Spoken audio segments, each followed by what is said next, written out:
Welcome to the Wounds of the Faithful podcast, brought to you by DSW Ministries. Your host is singer, songwriter, speaker, and domestic violence advocate Diana Winkler. She is passionate about helping survivors in the church heal from domestic violence and abuse and trauma. This podcast is not a substitute for professional counseling or qualified medical help. Now, here is Diana.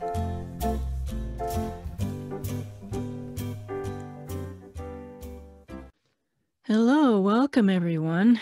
Welcome to my regular listeners, as well as some new listeners that have joined us today. Today's a great day to listen in. I have a great guest for you today. We're going to be talking about clergy abuse today, religious leader abuse, pastor, youth leader. You've seen this in the news recently with all these preachers being arrested or charged with sexual misconduct or rape or pedophilia. I'm sure you've seen the news. Well, today we're going to hear a story about a woman who's been victimized in that way, and she's fighting back. So let me read her bio for you. A church is where an insecure 16-year-old girl should feel welcome, happy, and most importantly, safe. Tragically for some, the church can become a place of great harm. Sandy Phillips Kirkham details her account of how a charismatic youth minister preyed upon her, a betrayal which left her broken with a shattered faith and the ultimate shame of being blamed and forced from the church she loved. Despite a successful and happy life as a wife, mother, and friend, Sandy successfully concealed her abuse for 27 years until a trigger forced her to face the truth. Sandy's story will take you on her journey of healing. Her strength and courage will inspire you. Let me pray upon you. Her book details Sandy's journey from innocent 16-year-old, a victim, to a survivor and advocate. Will you please welcome Sandy Phillips Kirkham? Welcome, Sandy, to the show. Thanks so much for coming on. Well, thank you for having me. I'm glad to be here. Wow. So I've been listening to you on the Preacher Boys podcast and thought you had a really great story, and so I wanted to come and bring you on so my listeners can hear your story as well. Mm-hmm. So tell us a little bit about your home and your church environment growing up. Let's start from the beginning here. Okay. I'm the oldest of five. My parents were divorced when I was about 7, which that was really the impact of my life, of just how it altered everything about that time in my life. Then my mother remarried and we moved in with my stepfather shortly after my father remarried. And so I was dealing with these blended families, and it was just very confusing for me at the time. My parents and stepfather did not attend church. So I wasn't a part of a church until I was about 8. And that's when my best friend who lived up the street invited me to go with their family. And I went with them, and I went every Sunday after that. I absolutely fell in love with church. It was a place that I felt safe. I think it provided for me a place away from home that I felt comfortable, and I got attention there. I was very active even as a small child. I went to vacation Bible school, church camp, loved Sunday school. I sang in a junior choir. Really, it was just a great place for me to be. When I was 13, I was baptized.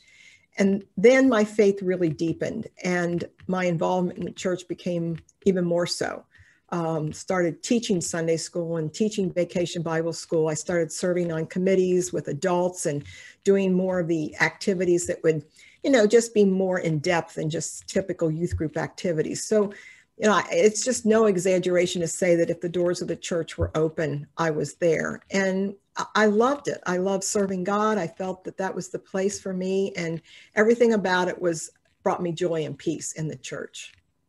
Wow, you really were very sincere in your faith. It was not a fake one. I hear a lot of stories of, being brought up in the church and being made to go to church, Right. and, you just go through the motions kind of thing. But it sounds like it was the opposite for you. It was. That you Yes. really believed this with all your heart.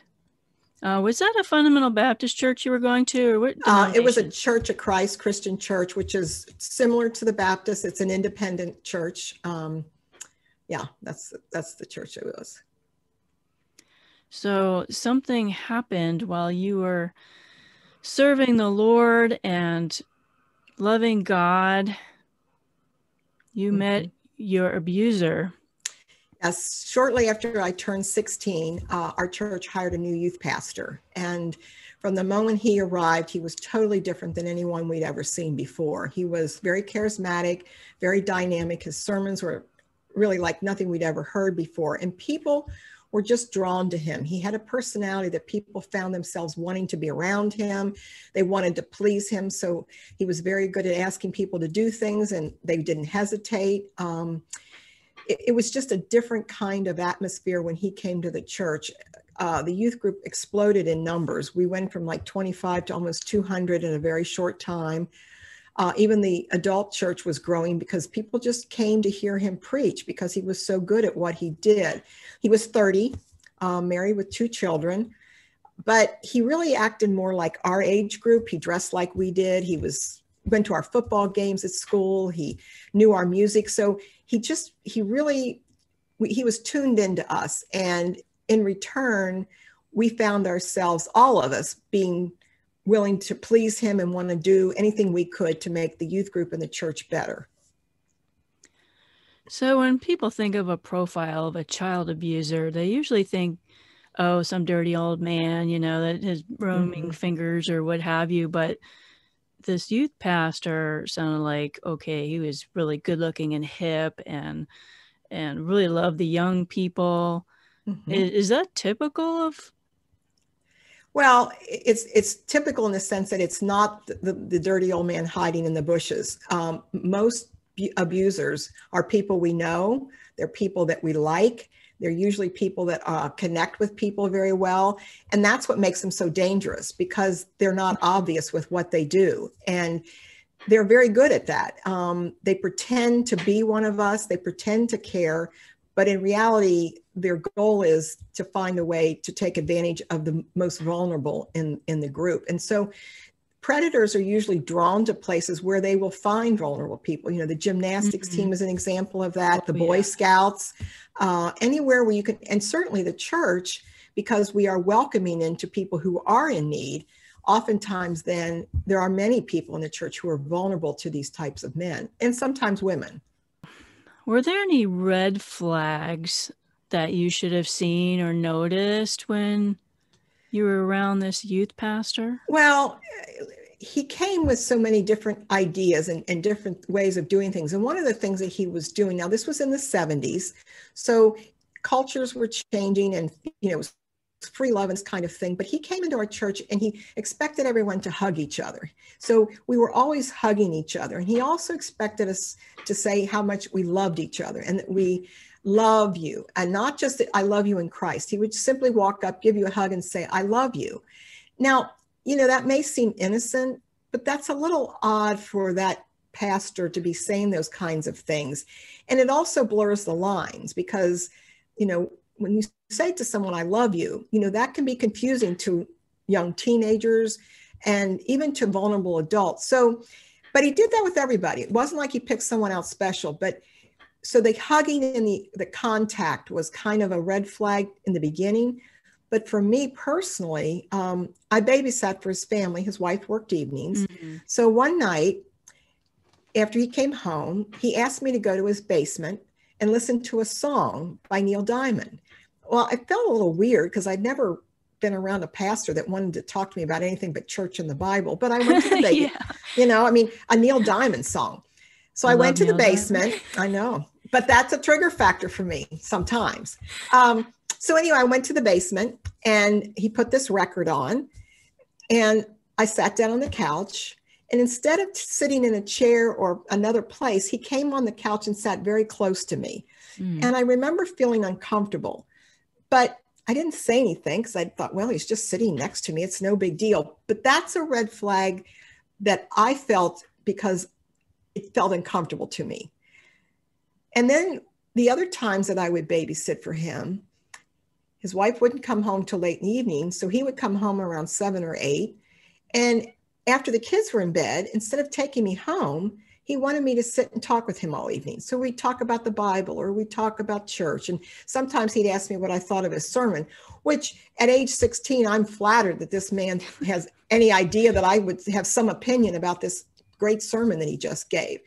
So I didn't see anything wrong with that because he's my pastor. But had that occurred with my 30-year-old neighbor down the street every time I went to babysit, I know I would have come home to my mother and said, okay, this is weird. Every time I babysit, this man wants to sit and talk to me all evening. I mean, what interest would I have as a teenager wanting to talk to this 30-year-old married man? But because my pastor was who he was, and he tapped into our common connection of the church and God, and again, many times he would give me books to read because he wanted me to get better deep in my spirituality.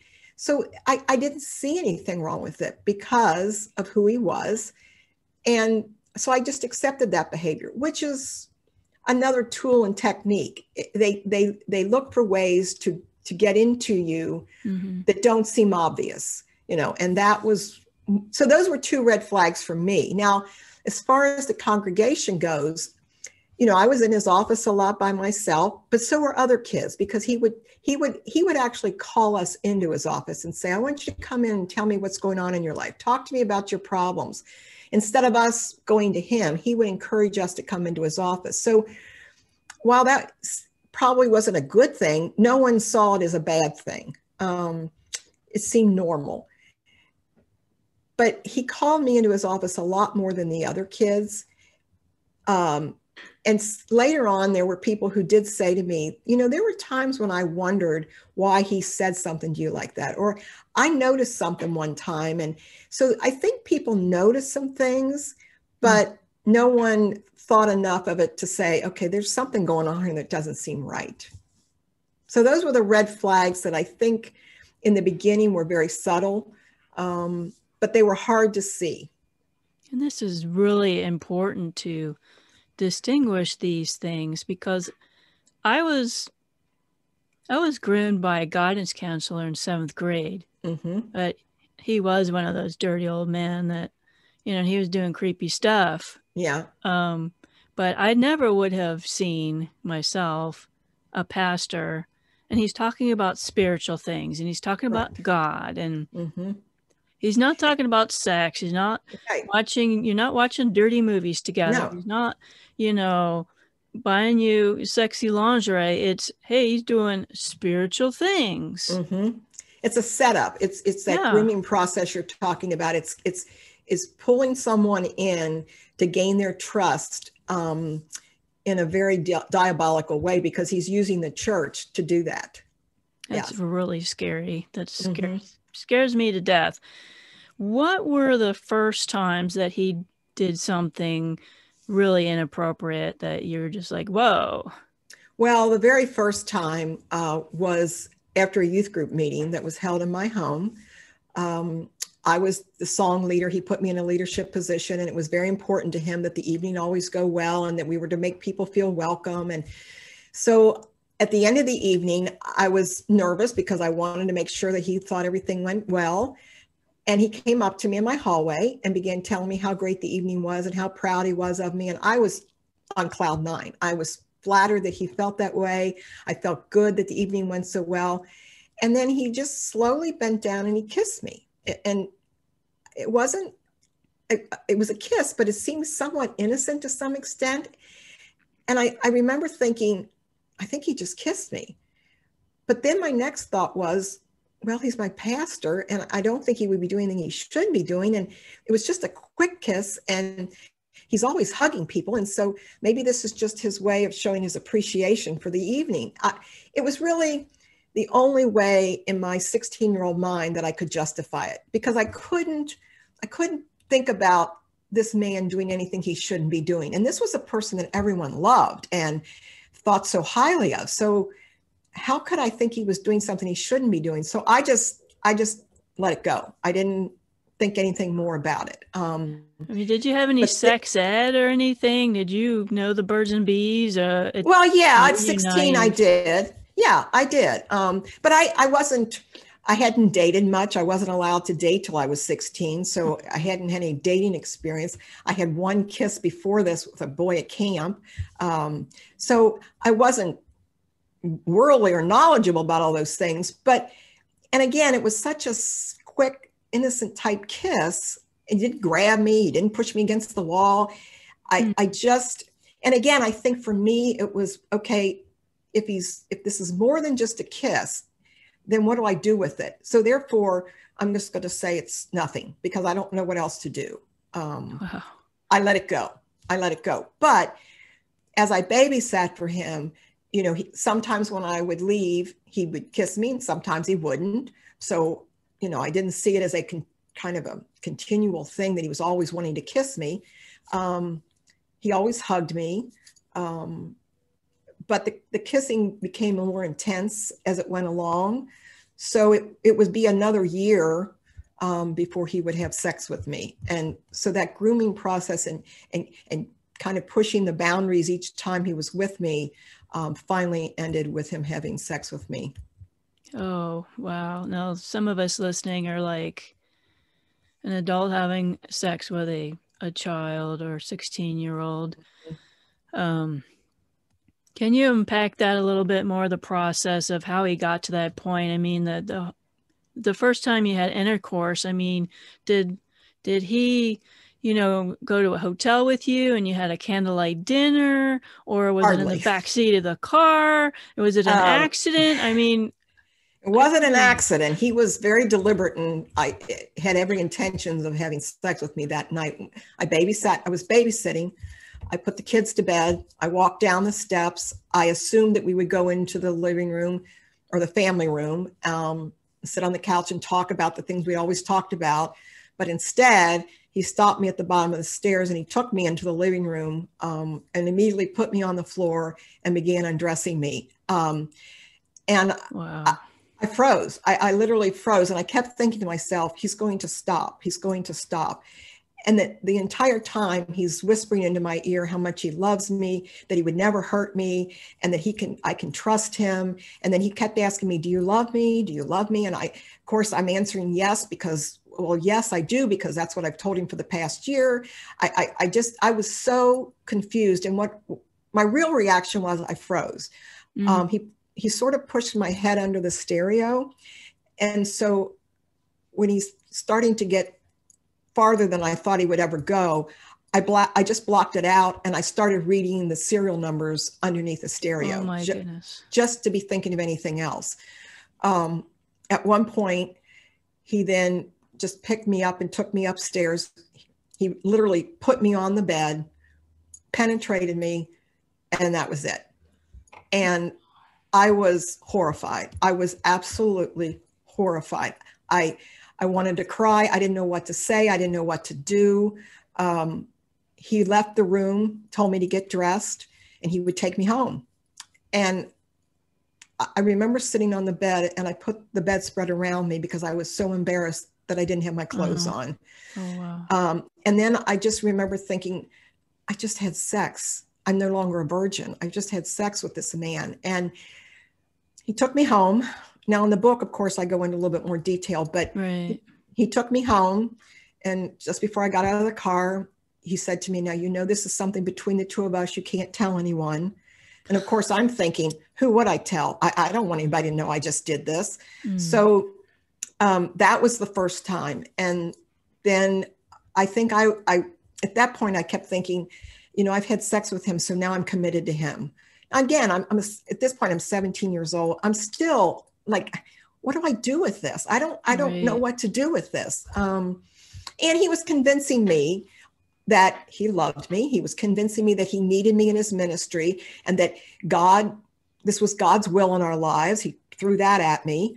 Eventually he would say to me that we were married in God's eyes. I mean, twisting the scripture and using God as a reason that we should be together. And so I accepted that. I started to accept that. There were a couple times I went to him and told him that I couldn't do this anymore. I felt guilty. He would respond in one of two ways. One, he would say to me how much he needed me, how much he loved me, and that he couldn't live without me.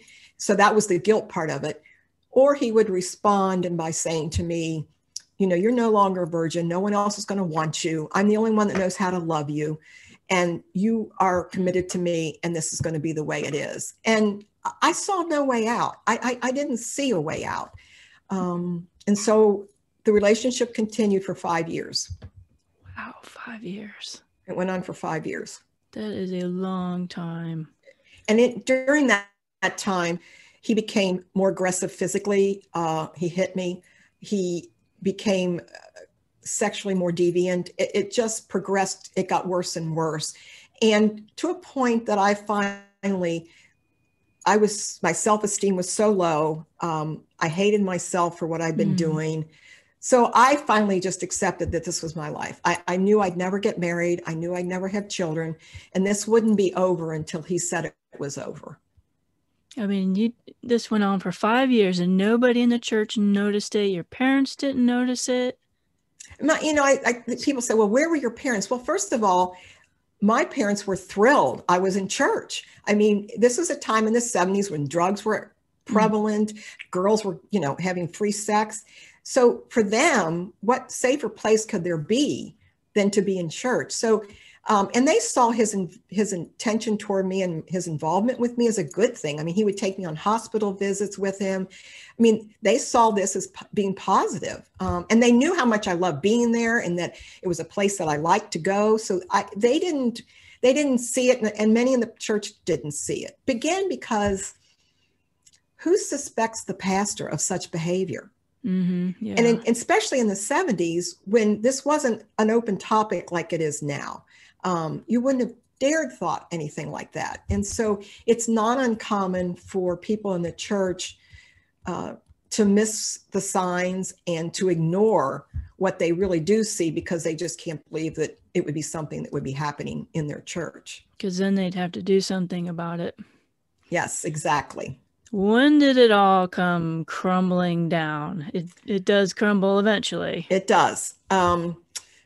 Two elders became suspicious and followed him one night and found us together in a hotel room. And then from then on, the next month and a half was an absolute nightmare for me. It was initially hoped that they could keep what he had done quiet and keep it from the congregation. Now, I have to say one thing before I forget. This wasn't his first incident of sexual misconduct. Prior, just after he arrived at our church, a young woman from his first church came forward and accused him of sexual misconduct.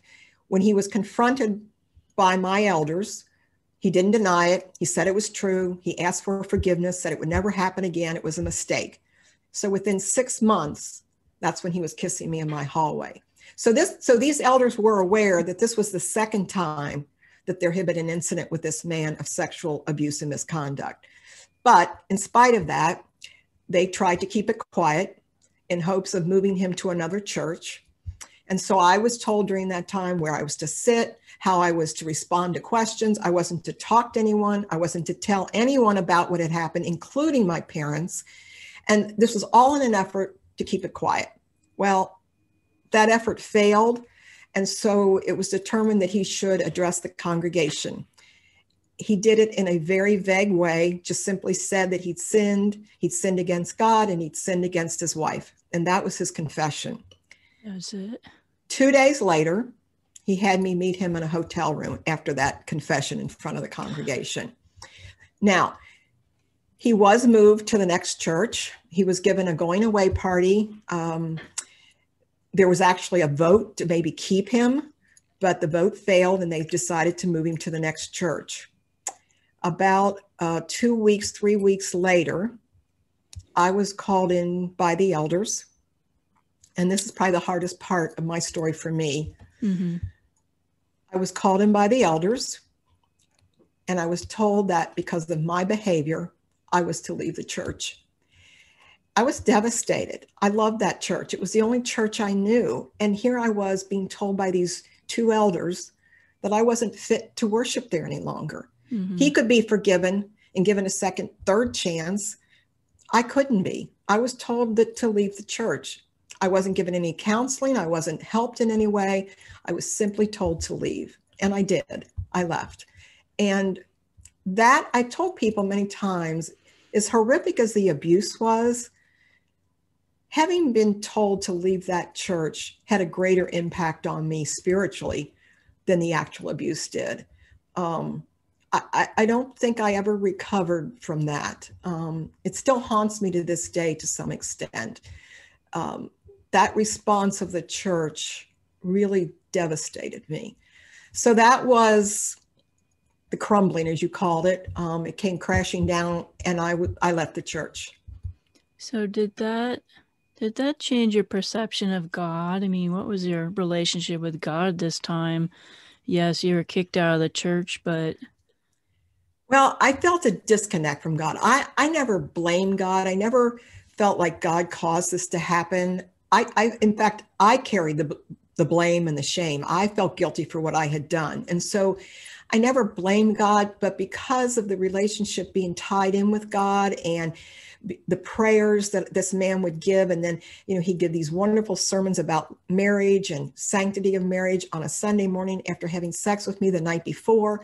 I had difficulty separating all of that. And there were so many trigger factors associated with the church and prayer that God really did. It was hard for me to have any kind of a relationship with God. I didn't become an atheist like a lot of victims do and who become angry at God. I simply I just put him on the back burner. I knew he existed, but I didn't have a connection with him any longer.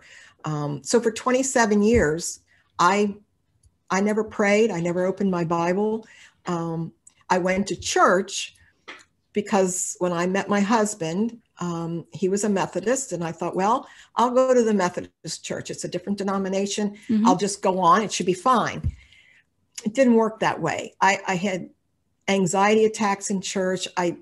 His reminders of him were constant, but I forced myself to go. I made sure that I went because I knew when we had children, I wanted them to have that church experience. But every time I walked past the minister's office, I got a knot in my stomach. Oh, yeah. Had nothing to do with that minister. But you understand that. I mean, yes. But I did that for 27 years. It became my norm. I just knew that when I walked past that office, I was going to get a knot in my stomach. Certain hymns, I can tell you what his favorite hymn was. And every time that was played, that's who I thought of. I couldn't pray. It was so, I did have a deep, deep disconnect for 27 years. And I have to tell you, I missed it. I actually mourned that loss in my spiritual life, but I didn't know how to get it back because I'm keeping this secret. I'm still carrying guilt and shame. I couldn't forgive myself. I didn't feel worthy to be in church. So with all of that mixed in, I just put myself on autopilot and said, well, this is the way my life will be, and I'll just have to accept it. It just sounds so unfair. Somebody that loves the Lord so much and served in the church and so innocent and being kicked out. Oh, but it sounded like maybe meeting your husband would have been a positive thing for you. How did you guys meet? I actually worked at his office. So I met him there. We dated for about 2 years, and I just found him to be a kind, loving soul. He was very unassuming. He wasn't arrogant. He wasn't a boastful type of person. He didn't like taking credit for things, even though he deserved it sometimes. He was just a good-hearted person. And I fell in love with him immediately. I really did. Aww. I thought this was a great, great guy. I mean, I will tell you, I have said many times, because before I met him, I was on a destructive path. I did not have any self-esteem. I saw myself just simply as some sex object that, I was only good for that. And so when I met him, he saved my life because he loved me for who I was and showed me that I was worthy. So I've often said to him, you saved my life. And he will respond back with, you made mine. And you can't get any better than that. So meeting him was a turning point for me, but I kept a secret from him for 27 years. And I lived in fear that he'd always find out that I'd had this affair with a married man. And I know in my heart that it wouldn't have made a difference to him, but people who've been abused never forget the words, don't ever tell. And I never forgot those words. And I never forgot what the consequences could be if I were to tell someone. Because when my elders found out, they blamed me. And I couldn't bear the thought that if I were to tell him, that somehow he would find fault with me. Or I wondered, would he wonder why I didn't feel confident enough to tell him? Would he feel betrayed that I kept a secret? Would he see me differently sexually? All those fears that I had, while unfounded, were still present in my mind. And so I never could tell him. And I had to do a lot of play acting and pretending through our married life, in the sense that the times I was having trigger factors, I had to hide them. And I know he would have been supportive, but I couldn't see that, because while trauma affects you at the time of the abuse, it's lifelong. It doesn't leave you. And so I lived with that for 27 years. So did you have intimacy issues when you were together? Was that what you're talking about, the triggering? No, I know a lot of victims do, and that's understandable. I really didn't, because he was so different from my abuser. And I recognized that my abuser was emotionally violent and physically, he just wasn't loving in any sense of the word. I was simply used for sex. And I didn't have that with my husband. And so I could separate that a little bit. But I think the guilt of hiding the secret had an impact on our marriage, as far as my able to be intimate with him in an emotional way. I'm really glad to hear that. You're not the first person that I've heard that the victim has hidden a secret from her husband. I pastor and a pastor's wife, and her husband did not know. Children didn't know, and it was a family member that was the abuser. And I kept telling her, you've got to tell him. You know why? It's because, and I was thinking this when I was listening to your the other shows that you were on.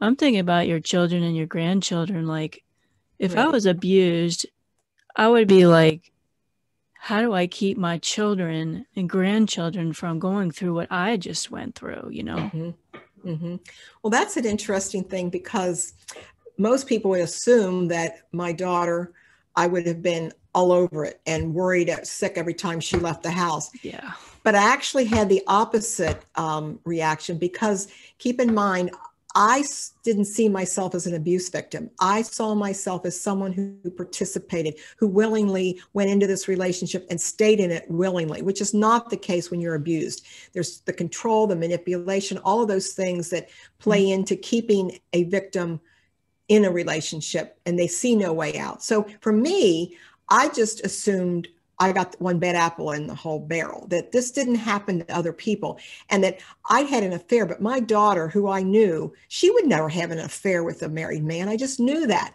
So I sent her on retreats. I sent her to church camp without fear, because again, I'm thinking, okay, this just doesn't happen to other people, and this is not something I need to be concerned about with her. However, with my granddaughters, it's totally different, because now I understand what really occurred and the damage that can occur when you've been abused. And so with my granddaughters, her mom and dad have talked to them about good touch, bad touch. And I too have talked about it to her, but I've been a little bit more probably detailed about it. And as she gets older, these men, the techniques change as you get older, and if they go after teenage girls. So, hopefully I will be able to help her understand, what happens when someone's grooming. I want her to understand her personal space, that if you're not comfortable when someone hugs you, it's okay to That's say, right. I don't want you to touch me that way. Mm-hmm. Or say, if they don't feel comfortable, and we put a lot on kids to do that, because here we're asking a Yes. child to say to an adult, no. So Mm-hmm. it's okay to go to your mother or your mom and say, can you tell so-and-so, Uncle Jimmy or whoever it is, I don't want to be hugged. So we need to make sure our kids understand that their personal space is their space. And if they don't want someone in that space, it's okay to say no. I also think it's important to tell kids that good people can do bad things. Yes. Because as we talked about earlier, our abusers are not strangers. They're not mean people. Mm-hmm. They're usually good people. They're usually people who've given us gifts. They're people who help us. They're people who tell us how wonderful we are. So it's hard for children, even adults, to see this individual who on one side is a good individual who does a lot in the church, who's done all these wonderful things. And so we have to tell these kids, just because they're a good person doesn't mean they can't do bad things. And so that's kind of the message I hope to get to my granddaughters that I didn't give to my daughter. And fortunately, she didn't have any issues with church or anybody abusing her, but I certainly did not guide her in the right way in that sense, because I just, like I said, I just assumed that I was the only one that this would ever have happened to. Well, I think I hear a lot in the church that they don't teach sex ed because they don't want the kids to go out and have sex. Mm-hmm. And so a lot of these kids are like ignorant as to, what is healthy and what is not proper, Yeah, we need to teach them that our bodies are going to respond. They were built that way. God intended us to have feelings, when we are around the opposite sex. That's normal. So we need to make sure kids understand, but there are barriers and there are boundaries that need to be taken. But you're absolutely right. When we don't talk about it, then we figure it out on their own. And we can all imagine when you're leaving teenagers to their own devices to figure out things, that's probably not going to lead in a good spot. Now we have the internet now, which when you and I were younger, we didn't have the internet. We didn't have cell phones. No. If you wanted a Playboy magazine, you had to go to that kind of a neighborhood to get something. Yes. Yes, it was a lot more difficult. Yes, absolutely. But too many parents are embarrassed to talk to their children about sex. And, everybody listening needs to listen. You need to find a way to talk to them about these things. And one of the techniques that I use with my daughter, just in talking about sex in general, kids don't want to hear their mom and dad talk to them about this. So what I did was would say, I read a magazine article about this girl who did such and such, so that I put it off on something else that's, a non-entity of a person. And I'll say, or have you ever heard of this? And of course, she got a little embarrassed, but it opened the dialogue without me coming out and saying, have you heard of oral sex? Instead, I would talk to her and say, I heard this about this. This is what kids are doing, blah, blah, blah. So you kind of have to find techniques and ways to sneak around it sometimes, but you absolutely need to talk to them because they know it's out there and they're going to experiment. That's just part of being a teenager. Yeah, my parents chickened out. They just gave me a book to read. Probably the same book I got. I forget what it was called. Where Did I Come From or something. It was a cartoon book. Mm-hmm. And I'm grateful for that. And they just, after I finished the book, do you have any questions? Yeah. I had a lot of older people that were friends. And I would actually go to my older, senior citizen friends and ask them questions rather than ask my parents. Right. Yeah. It's more comfortable that way, for sure. That's, like I said, it's not the topic that we like to talk to with our kids, and our kids don't want to hear it. But being uncomfortable is not an excuse not to do that. And, in school, you get the basics of the mechanics of it, but then that's all you get there as well. And that's not as helpful either. We had the 6th grade menstrual cycle, health class. Right. Yeah, exactly. They separate the girls and the boys. Yeah. We were all really embarrassed. And yes. Yeah, exactly. Great information. Yeah. So let's circle around back to, okay, you've been hiding this secret forever, and nobody knows about your past. And then one day you got triggered. So what happened today? Well, that's the first chapter of my book. And that is one day I was driving to a golf tournament in Tennessee. We live in Cincinnati. I was driving, my daughter was in college. She was playing in a golf tournament. I was driving down there and I was about halfway when I saw an exit sign for the town of Kingsport, Tennessee. And that is the town to which my abuser was sent after he left our church. And it just sent me over the edge. All of a sudden, I'm thinking, I'm in the town where he lives. Am I close to his house? Am I close to the church where he's now a minister? I mean, even though it'd been 27 years, I thought he was probably still there. I didn't know, but that's what my mind was telling me. All of a sudden, I felt his presence in the car. I could smell him. I could hear him. Oh. It was unbelievable to me what was happening to me. I didn't even know what was happening. I pulled to the side of the road. Oh, good. And I sobbed. Yeah. I sobbed for about 20 minutes. And I was just trying to figure out what was happening, because anytime I had trigger factors before, I could manage them. I could control them. I kind of let them happen and then I push them back down. This one wasn't going back down. And I was a mess. I was just an absolute mess. I was able to get through the weekend. I drove back home and all I could think about was, what am I going to do? What am I going to do? I wanted to stop thinking about him and I couldn't. I spent the next 2 weeks really in anxiety. My husband would leave for work and I would just walk around the house wringing my hands, trying to figure out why I was feeling the way I was feeling. What was I going to do with these feelings? Till at one point I finally decided I was going to tell my best friend. And I was absolutely petrified to tell her, because for the first time in 27 years, I was going to utter the words, I was sexually abused by my youth pastor. And I remember thinking, he's going to find out and I'm going to get in trouble. I was 49 years old and I'm still afraid of this man. But I did tell her. It took me a long time to get the words out, but I did. She was very supportive. She was very kind. She was patient as she waited for me to tell her. And so that started my journey of healing just by telling that first person.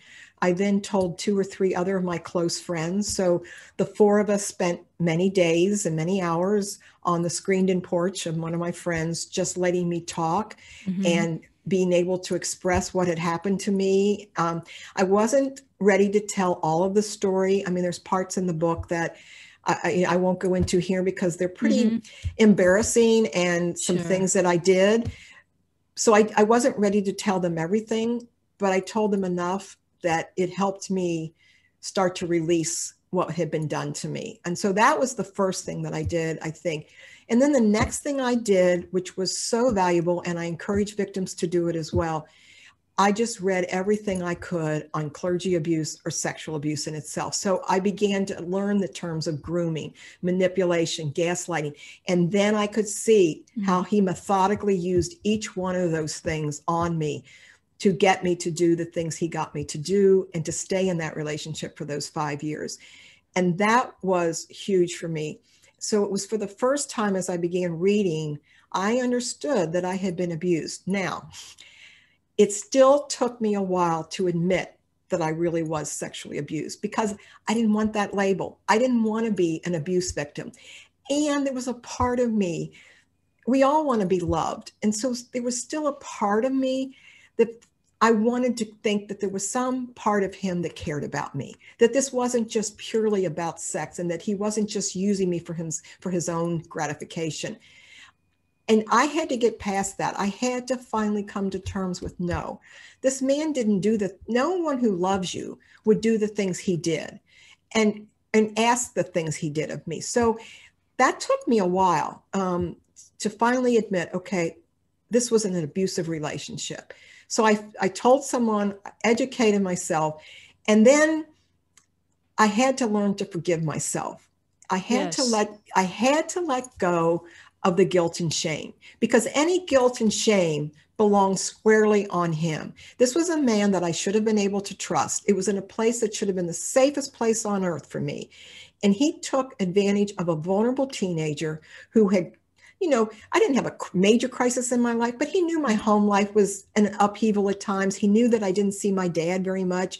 So he used that against me. And I had to forgive myself for being who I was at the time and being able to respond the way I did for the coping skills I had at the time. Sure, you can look back and I think, why didn't I say this? Why didn't I do that? But I couldn't because of the relationship he had created between us. I had lost all power. He was in complete control of this relationship.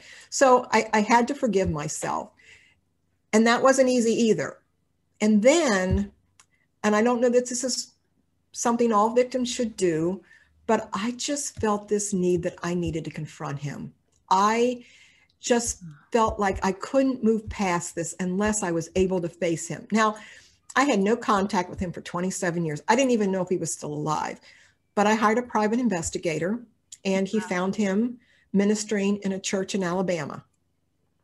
And so I had my investigator contact him and we set up a time and a meeting that we would meet. And I took my husband, I took my friend who was a counselor, and another friend who was at the church at the time. I wanted her. Point, you told your husband at this point? I'm sorry. Yes, that's correct. It was probably 3 months after I told my friends that I said to him I would like to meet him in his office and talk to me about something. And I was terrified. I don't know how else to say it. I just was so afraid. Not that I needed to be, but I was. And I probably sat there for almost, I would say 40 minutes and just cried. I was able to finally get out, I'm okay, the kids are okay. And then I started crying again. He couldn't have been any more supportive, more loving. I remember looking at his face and I said I was sexually abused by my youth pastor. And his expression didn't change. And then I said I was their babysitter, and his face just dropped. And for the first time, I could see the pain I was feeling was reflected in his face. It was, I almost wanted to hug him to say, I'm sorry, because I could see how much it hurt him to know that this had been done to me, especially as a baby. I mean, the picture became complete for him once I said that. And so he was very supportive. I think he was worried about me confronting this man for a couple of reasons. But one, I think he was worried that I would be disappointed in his reaction and that I would be expecting too much of this person to understand what he did to me and show any kind of remorse, and that it would hurt me even more. And one of my fears was that, I was afraid he wouldn't meet me. I was afraid that he was going to say, no, I'm not going to meet with you. And my husband said, oh, he's going to meet with you all right, because if he doesn't meet with you, you just tell him, we'll call the church secretary, we'll call every elder. Somebody's going to hear your story if he doesn't want to hear it. So he did agree to meet with me. I went down to Alabama and the meeting took place, and I said the things that I wanted to say to him. I wanted him to get what he did to me, but he didn't. He never could understand the damage. It was almost as if, okay, I shouldn't have done it, and I'm sorry I did it. Okay, now what do you want? It was get away, you bother me. Yes, and his greatest fear, as most narcissists, and I believe he was narcissistic, but his greatest fear was that I was going to demand that he be removed from the ministry. I mean, that's what he was most concerned about, how this was going to impact him. Well, and he should have been out of the ministry. So I went to his boss. I was told, listen, something happened 27 years ago. We think he's safe. We're not worried. In spite of the fact that during the meeting, he had admitted that there had been multiple occurrences of sexual misconduct throughout his ministry. Not all teenagers, most were probably women. And then he said he had gone to therapy because he had been identified as a sexual addict. And I kept thinking, what world does this make sense that a man who has been identified by a psychologist as a sex addict belongs in the ministry? Nope. But here was this church. So I sent a letter to his 11 elders thinking, okay, somebody in this eldership is going to see this, something's wrong here. Not one responded, totally ignored me. 11 elders totally ignored me. Wow. No way. So then I decided to go to his denominational leaders, which were in Indianapolis. And there again, while they were sympathetic to my story and apologized that it happened, they said, we're an independent church. Our churches hire and fire their own ministers. We have no control. And if they choose to keep this man, we can do nothing about it. And so I was shut down. And basically, I had no place else to go. I had pretty much done everything I could do. And it wasn't my place to demand that he be removed. I expected the church to be the church. To do the right thing. Exactly. Yeah. I assumed so naively that once they heard my story and once they understood the background of this man, surely someone would say, this isn't right. But again, keep in mind, he's very charismatic. He brings in people, he brings in money. And to be fair, and probably I'm being a little too gracious, these men are very good at manipulating not only the victim, but the congregation as well. They're very good at getting control of the congregation so that they find themselves following this man no matter what he would do. And that's basically what happened.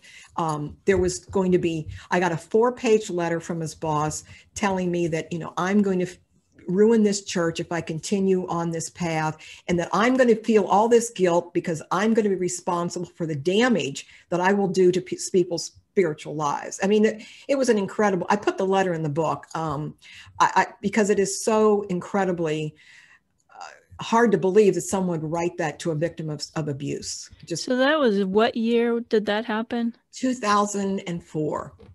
Okay, so we did have the internet. Oh yes, and this was after the Catholic Church had their exposure of sexual abuse within their church. So yes, it was out there for sure. This wasn't something that you would think, oh, I can't believe this happened. And again, he admitted to these past instances. I mean, this wasn't someone who was saying, oh, I don't know what she's talking about, or, oh, this is the only time it ever happened. He had been in therapy because he was a sexual addict. So he wasn't registered as a sex offender? I guess not. And in my case, at the time of the abuse, the age of consent was 16. So I had no legal recourse because I was legally age of consent. Now that has been changed in Ohio. It's now 18. It's now 18, but many states, it's still 16. There are several states where the age of consent is 16. Now, the interesting about that is his sexual contact with me was not considered a crime. However, if he had been my high school teacher, it would have been a crime. What? So pastors, I know, does not make sense. It does not make a lick of sense. No, it does not. So they don't consider him a teacher. They consider it an affair, a mutual relationship. If he'd been my teacher, that's a different story. So yeah, I had no legal recourse, and that was frustrating. But I couldn't change that. So it was what it was. I just had to accept that. He belonged in jail. There's no doubt, and should be registered as a sex offender. But I'm not so sure that even if he's registered as a sex offender, these people in Alabama and wherever he is now would even take that as a concern. Well, that the millennials now, they just post stuff on Facebook and Twitter and call the evening news, and they have, news people at their doorstep ready to drag this guy's name through the mud. But you didn't choose to do that, I guess. No, I'm very careful about naming him in the sense that part of my story is that I reconnected with his wife. She actually divorced him after they moved. Because again, he committed sexual misconduct. She was 20, I think, at the time, so it wasn't a minor, but that's beside the point. This is a man in a position that a professional who does not cross boundaries like that. So to no one's surprise, he committed sexual misconduct the third time. So she divorced him. And part of, I guess letting go of some of the guilt that I felt, I wanted to connect with her to at least tell her, not that I was responsible for what happened, but how very sorry I was for her pain and suffering as well, because she was part of the youth group. I mean, she was there at the church all the time. We sang in the choir together. So it was like I had a relationship with her to some extent. And of course, when, we were found, when he was found out from the elders, she was upset, and she, of course, didn't want to have anything to do with me, which is understandable. So I actually think I also wanted to give her the opportunity to say whatever she felt she needed to say to me if she wanted to. I mean, I didn't know what she was going to say or react. I thought maybe she'd hang up on me. I didn't know. So I called her one day. My investigator found her phone number and gave it to me. And she couldn't have been any more gracious. She never blamed me. She understood as the years went on what this really was, just like I did. She's remarried. She has a wonderful husband now. And so I visited her several times. We keep in contact. And so part of my not wanting to expose him too much is that it would be hurtful to her. And he does have children. Now, I know that, well, whatever consequences are as a result of this are all on him, but I don't feel the need to add to that. That's not my purpose in speaking out. And so, I mean, I've gone to his church leaders. I've done everything I can to get him removed from the ministry. And nothing. He's still, I don't know that he's still a pastor, but he still remains in good standing within that denomination to this day. Yeah, I mean, sometimes we have to just let God dish out the justice. It may not be in our timeline. It may not be the way that we think it should happen, but he's not going to get away with this. No. And again, I did my part. So my conscience is clear, and I'm able to say I did what I could do. And whether or not they removed him, I certainly hope that I maybe put some doubt in some of their minds and maybe question their motives in keeping this man. I don't know, but I feel I did what I could do, and I feel good about that. I feel good about that. Absolutely, you should. And, you know, what I'm really interested in is, you know, you're trying to keep this stuff from happening to other people. So, I mean, what can we do to prevent some of this stuff? Well, it's difficult, again, because these men are among us as wolves in sheep's clothing. And so they're difficult to spot. But a couple things. I think the first thing I would tell people is if something doesn't seem right, you keep your antenna up. Don't just ignore it, or just don't think, oh, well, that can't be true because he's the pastor. If it's behavior that you wouldn't accept in someone else, or it's something that you would question in someone else, then question it in the pastor or the choir director, whoever it is. Don't be blinded by the person, the persona that they're presenting to you. So that's the first thing I would say is keep your antenna up. The other thing is churches, I think, are doing better about this, but you've got to have policies in place that say, no, you're not taking a 16-year-old girl on your hospital visit with you. That's not normal. That's not right. What is she doing going on a hospital visit with you in a car? And of course, now we have the texting, and there should be absolutely no texting between a pastor, a youth minister, and anyone in the congregation. And that includes, don't forget the meeting for the church luncheon. There should be no texting, because it's too hidden and it's too easily moved to the next step. And that's how it starts. You know, all of the abuse, when it's someone you know, it always starts with small things and subtle things. Innocent things that are innocent. But so that's why, you know, so no texting.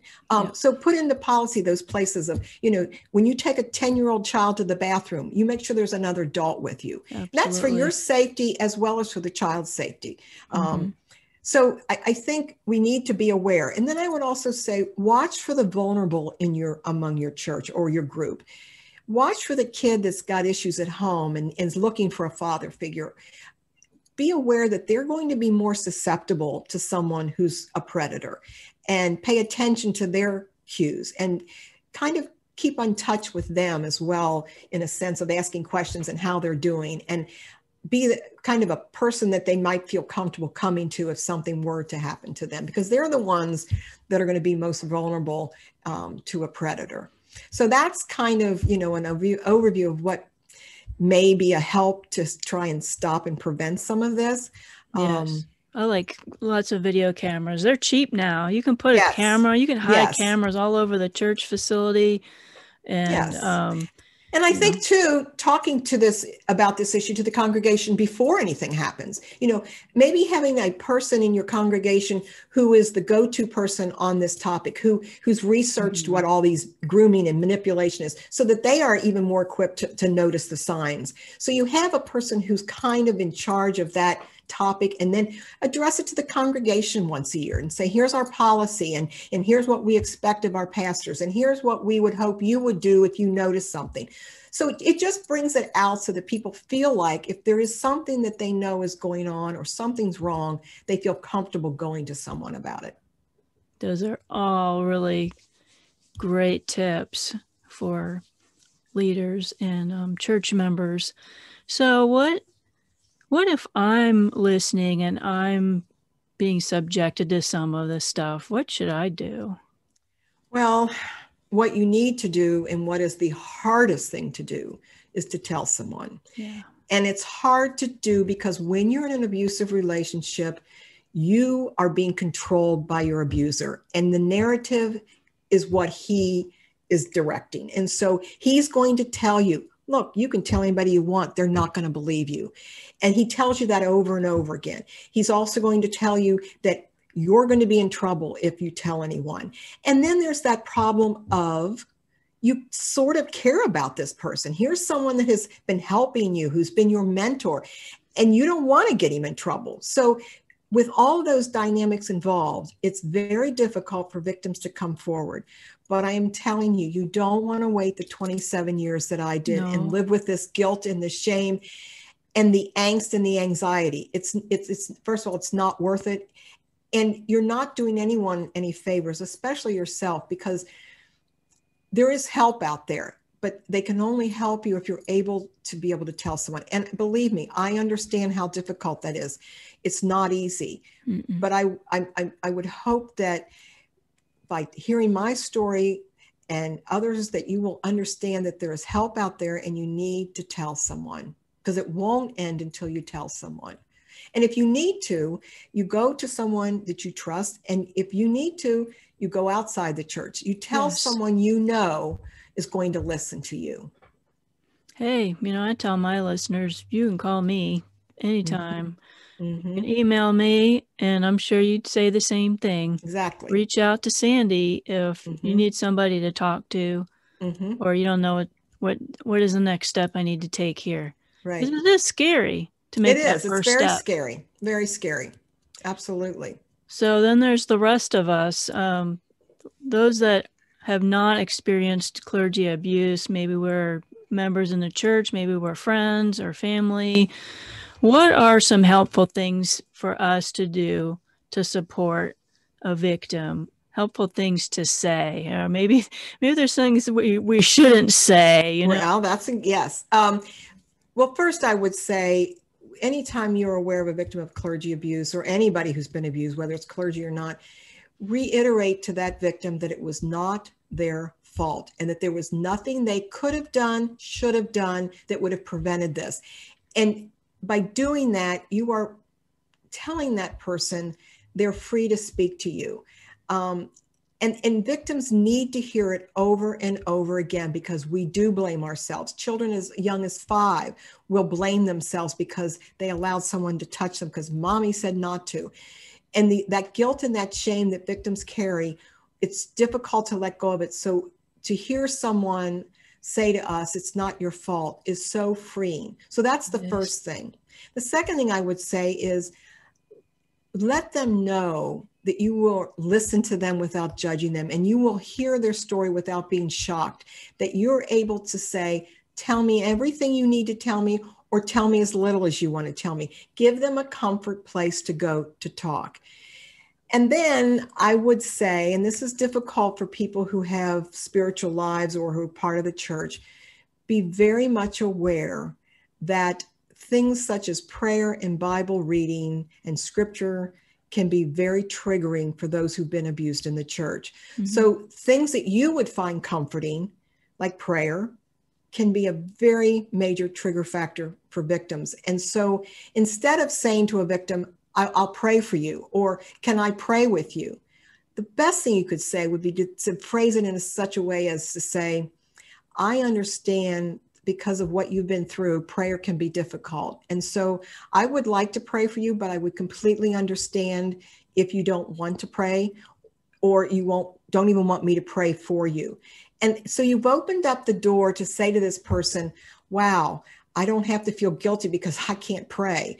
You know, when we've grown up in the church and we've been told how wonderful church and prayer and all those things are, we still carry that guilt too, because we're no longer connected to God. So to have a person on the outside recognize that these can be trigger factors is, again, a gift. It's a gift. So those things, I think, would be the most helpful when dealing with a person of clergy abuse, and give them time. Don't push forgiveness.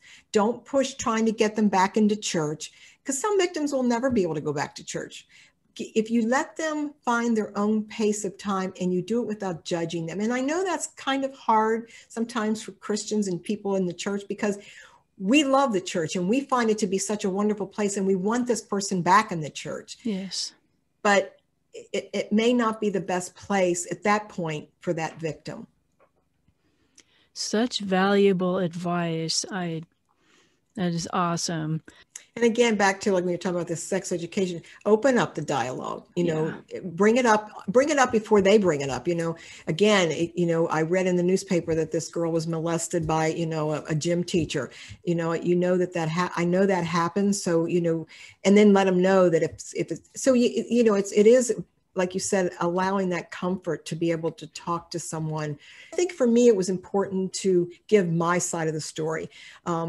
No one had a clue that he was emotionally and verbally and physically abusive to me. They saw this as a little love affair and that we had this, magic little love affair. Evil temptress. Yes, exactly. And so I wanted them to know the full story. That was important for my healing too. And they did that. And, they welcomed me back to the church. I went back. I've been back a couple times for a youth group reunion that we had. So, and that was difficult. But again, I thought that was necessary for me to move forward. I had to let go of my past. I had to figure out not to forget it, but how was I going to incorporate it in my life going forward and what that would look like. Yeah. Wow, this has been such an awesome time. Learned so much today. You have this really great book that I'm waiting in the mail for, if the postmaster will ever get it to me. Let Me Pray on You, Prey. Tell them how they can get a copy of your book and how the listeners connect with you. My book is on Amazon. They can go to my website, which is a little long, but it's my name. It's www.sandy, S-A-N-D-Y, Phillips, Phillips, Kirkham, Kirkham. And I also have a Facebook page as well under Sandy Phillips Kirkham author. But my website, and there's a lot of valuable information there that I think victims would find helpful. So I encourage victims or anyone who really just wants to understand from a victim's perspective, because that's the value in telling our stories, just as it is for you to tell your story. Because we need to hear from the victims and how this has impacted our lives. I've said these men really steal souls. They take people from the church. It's doing the opposite of what the church should be about, is to bring people in. And these men are turning souls away. And it affects generation after generation. I mean, my children's church experience was one of me just taking them to church, and their church experience would have been different had this not been done to me. And so we need to recognize that this is a generational impact. It's not just an impact on the victim, and it impacts churches as well, because when abuse happens in the church, the entire congregation finds themselves angry, they find sadness, they find confusion. It changes the dynamics of that entire congregation when the pastor has committed sexual misconduct. And churches need to start responding in the appropriate way when there are issues like this in the church. Amen. That's important. And I would say one of the most important things, we need to stop calling it moral failure. We need to stop calling it a moral fall, or as one pastor called it, a sin of the heart. I mean, that sounds like a Harlequin romance to me, a sin of the heart. I mean, really? No, we need to call it what it is. It's sexual misconduct. It's sexual abuse. This is what these men have done.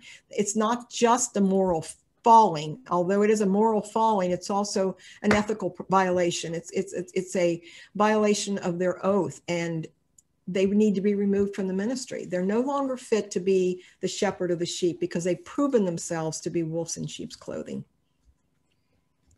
Wow. Amen to that.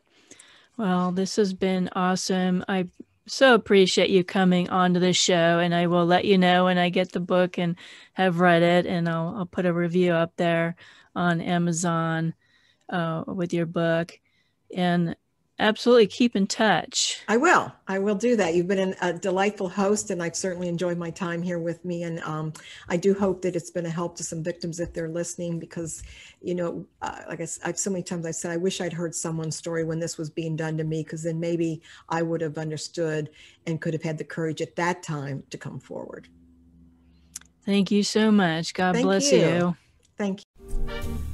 Thank you for listening to the Wounds of the Faithful podcast. If this episode has been helpful to you, please hit the subscribe button and tell a friend.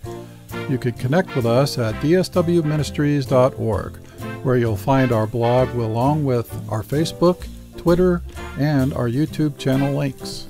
Hope to see you next week.